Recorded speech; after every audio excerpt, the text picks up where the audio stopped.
et on peut le dire exceptionnels et importants, et qui sont bien placés pour avoir un certain nombre d'élus. Donc nous sommes confiants.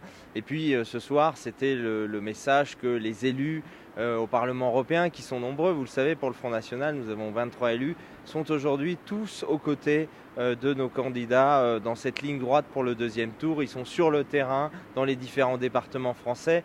Et le Front National, je le rappelle, est le seul parti qui est attaché au département face aux hyper-régions que l'Union européenne prépare et nos adversaires politiques qui malheureusement ne défendent pas l'existence même du département. Le département, c'est la proximité, les gens sont attachés au département, c'est aussi largement l'histoire de France.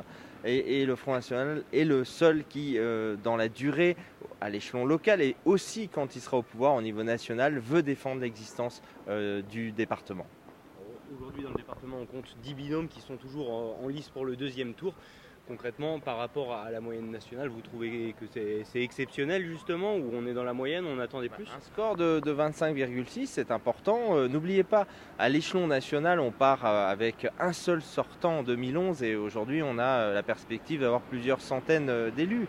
Donc bien sûr, et les choses changent aussi beaucoup en Haute-Savoie, c'est tout à fait prometteur et je pense que cette région, comme les autres, qui est une région aussi qui a les spécificités des régions frontalières et donc des difficultés du commerce international, des différentiels économiques, etc. Eh bien, c'est une région qui connaît un défi important aussi de désindustrialisation. Cette région aujourd'hui se tourne ses espoirs vers le Front National et le département de Haute-Savoie en particulier.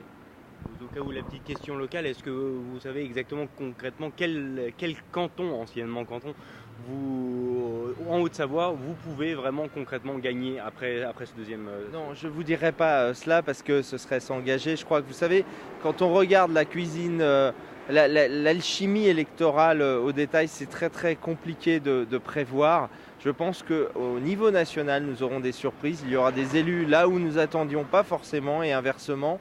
Là où nous pensions en avoir, peut-être que ça ne marchera pas si bien. Donc je ne m'aventurerai pas sur ce terrain, mais je vous dis que globalement, le résultat il est là, la dynamique est forte et nous nous attendons à des résultats importants dimanche au second tour ici en Haute-Savoie.